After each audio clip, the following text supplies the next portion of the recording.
기자회견 당시 민희진 대표가 한 발언이 하이브 소속 아이돌 그룹 논란에 불을 지폈는데요. 방탄소년단 단월드 세뇌 발언. 화양연화 파트 2 앨범 땡스2 자료입니다. 앨범의 마지막에 감사한 점을 적는 짧은 리뷰인데요. 그룹 멤버 B의 발언이 눈에 띄죠. 여러가지 비유 중에서 하필 단월드의 상징물인 당군 신화를 사용했다는 것이 다시금 논란에 휩싸입니다. 사재기 논란. 2015년 방탄소년단의 앨범 화양연화의 앨범 판매량이 정상적인 범주를 넘었다는 이유로 한 차례 사재기 논란에 휩싸였습니다. 앨범이 나오자마자 차트에서 30분 만에 음반 판매량 수치가 8,000장이 올라갔고, 이는 그 주 판매량의 추이에 맞지 않는 큰 숫자라는 것이죠. 하지만 당시 소속사에서 강력하게 부인하며 사건은 일단락되었습니다. 2017년 돌연 음원 사재기 논란이 다시금 떠올랐습니다. 피해자 A씨는 불법적인 마케팅 활동에 대한 자료가 있다며 소속사를 협박했죠. 하이브 소속사는 음원을 자본력을 행사해 강제로 스트리밍을 돌린 것이 아니라 통상적인 온라인 바이럴 마케팅에 불과하다고 해명했습니다. 2017년 하이브를 상대로 사재기 마케팅을 고발했던 A씨는 협박을 상대로 법적 대응을 밝힌 바 있습니다. 결국 소속사에서는 사재기 마케팅이 아니라 편법 마케팅일 뿐이다라고 해명하며 흐지부지 사건이 종결되었죠. 나는 사재기를 한 적이 없다. 사재기 관련 민희진의 발언이 당시 흐지부지 종결되었던 당시의 논란을 점화시킵니다. 사건 당시 판결문에는 명확하게 사재기 마케팅이라는 워딩이 사용되었다는 것이죠. 하지만 여전히 명확하게 해결된 것은 없는 상황입니다. 다들 추측일 뿐이죠. 과연 정의는 무엇이고 승리는 누구의 것일까요? 강남역 옥상 살인 사건의 진범이 2018년도 수능 만점자 최동욱이라는 것이 알려지며 그의 신상 정보가 공개되었습니다. 신상 정보 공개와 동시에 그의 과거 행실과 사건의 전말이 낱낱이 까발려졌는데요. 대학 시절 왕따. 그의 신상이 공개된 후 대학교 커뮤니티에는 그와 관련된 추측글과 평판글이 난무했습니다. 의대에서 기수 열애될 정도로 학교 생활에 적응하지 못할 뿐만 아니라 동기들 사이에서도 따돌림을 받고 있었다고 합니다. 심지어 같은 기수에서 민폐되는 행동을 일삼아 모르는 사람이 없었다고도 전해지죠. 동기들은 그를 사람 취급 못 받던 애로 기억합니다. 계획살인. 피해자의 언니가 인스타그램에 호소문을 올려 화제가 되었는데요. 단순히 이별을 선고받고 옥상에서 우발적으로 살인을 범한 것이 아니었습니다. 살해를 결심한 최동욱은 피해자를 옥상으로 불러내기로 결심합니다. 하지만 피해자가 자신의 뜻대로 따라주지 않을 것이라고 예상했죠. 그는 피해자에게 전화를 걸어 이별의 충격으로 자살할 것이라며 소동을 피워 옥상으로 유도합니다. 아무도 없는 옥상으로 최동욱의 자살을 말리러 온 피해자의 경동맥을 정확히 찔러 살해했습니다. 연대 의대생 살인범 최동욱은 화성시 소재 초중고를 졸업하고 수능 만점을 받은 뒤 연대 의대에 입학했는데요. 수능 만점을 받았을 당시 그가 진행했던 인터뷰 영상이 퍼지며 다시 한번 화제가 됩니다. 이국종 교수가 롤모델이라며 환자를 가족처럼 생각할 수 있는 따뜻한 마음을 갖춘 의사가 되리라 다짐했던 고등학생은 희대의 살인마가 되어 있습니다. 배우 한소희 씨의 프랑스 대학교 입학 의혹이 한소희 씨의 개인 DM 내용으로 다시 논란의 불씨를 당겼는데요. 한소희 씨의 과거 활동 시기와 프랑스 대학교 입학 조건을 토대로 당시 발언이 사실인지에 대해서 확인해 볼 수 있었습니다. 보자르.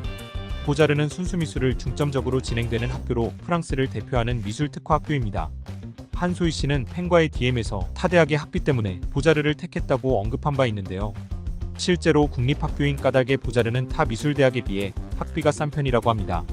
학교에 입학하기 위해서는 3월 신입학 시험을 봐야 하는데요. 개인 포트폴리오 제출이 필수일 정도로 기존 작업을 중요하게 생각합니다. 포폴 준비에 공을 들였다는 한소희 씨의 발언은 신빙성이 있죠. 통장에 2-3천만 원 필요? 해외 비자 접수 시에는 유학 당사자가 학비 외에 일상적인 생활을 할 수 있는 능력이 있는지를 보기 위해 장고 증명서를 요하는데요. 프랑스 학생 비자 접수할 시 영문 장고 증명서에 필요한 금액은 1,100만 원으로 확인됩니다. 프랑스 보자르의 경우 총 5년으로 구성되어 있고 한 학기에 40에서 80만 원 가량의 학비를 수납해야 합니다. 소비는 개인별 행동 패턴에 따라서 다르겠지만 프랑스 유학 동안 학기에 필요한 생활비는 4,500달러, 원화로 600만 원 가량이죠. 즉 보자르에 입학하고 유학 생활을 지속하기 위해서는 6천만 원 이상 7천만 원 이하의 자금이 필요합니다. 6천만 원이 있어야 비자가 발급된다는 발언은 진실을 알 수 없지만 총 금액은 얼추 비슷하죠. 과거 인터뷰 내용.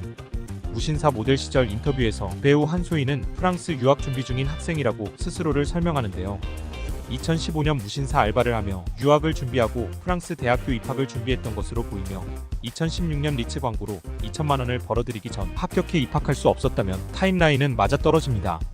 즉 프랑스 입학 사실까지는 그간 발언을 통해 확실시할 수는 없지만 프랑스 유학을 꾸준히 준비해왔던 유학 준비생이었던 것은 사실로 밝혀집니다. 구독자 310만 명의 운동 유튜버 김계란이 런칭한 걸밴드 QWER, 라이즈, 전소연, 추, 키스 오브 라이프 등 여러 아이돌 그룹과 챌린지를 찍으면서 유튜브 외 아이돌 팬덤에게도 얼굴을 알렸는데요. 최근 고민 중독이라는 곡은 멜론 차트 10위 안에 안착하기도 했습니다. 심지어 밴드 그룹이라는 이유로 최근 락 페스티벌에도 초청된 바 있는데요.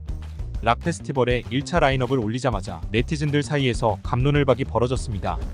밴드가 AR 보컬 핸드싱크? 기타를 배운 지 이제 막 3개월이 된 멤버들이 핸드싱크로 페스티벌에 참가한다는 게 넌센스라는 입장이죠. 또한 데뷔한 지 1년밖에 되지 않았으며 실력도 아직 초보인 그룹이 인지도가 높다는 이유로 다른 실력파 밴드의 참가를 방해할 수 있다는 반응입니다. 여캠? 아이돌? QWER 멤버 구성은 스트리머로 활약하고 있는 마젠타와 초단, 유명 틱토커 희나, 일본 걸그룹 NMB48 출신 이시연 4명으로 구성되어 있습니다. 스스로의 정체성을 밴드 아이돌로 정의하고 있는 상황이죠. 아이돌 락밴드로 출범한 그들에게 대중들의 시선이 마냥 곱지만은 않았는데요. 건전하지 못한 과거를 가지고 있다는 것이 문제로 떠올랐죠. 스트리머로 활동할 당시 새 멤버들은 노출이 과한 옷을 입고 등장해 남성 팬들의 반응을 입금 수단으로 이용했습니다. 멤버 중 3명이 이미 스트리머로 활동한 바 있다는 이유로 사회적인 시선은 날카로운데요. QWER이 밴드 아이돌 정체성을 가지고 간다면 아이돌이라는 직업 역시 스트리머를 포함할 수밖에 없는 상황이라는 입장이었죠. 심지어 아이돌이라면 대중들이 기대할 만한 퍼포먼스가 없는데 반해 작곡, 작사 등은 외주에게 맡긴 상황입니다. 밴드로서도 아이돌로서도 자격이 없다는 논란이 커졌죠. 하지만 지난 과거를 청산한 QWER의 4 멤버들은 짧은 경력에도 불구하고 엄청난 실력 상승세를 보여주고 있는데요. 대중적으로 큰 인기를 끌지 못했던 락이라는 장르를 새롭게 부흥시켰다는 점에서는 호평받고 있는 상황입니다. 여러분의 의견은 어떠신가요?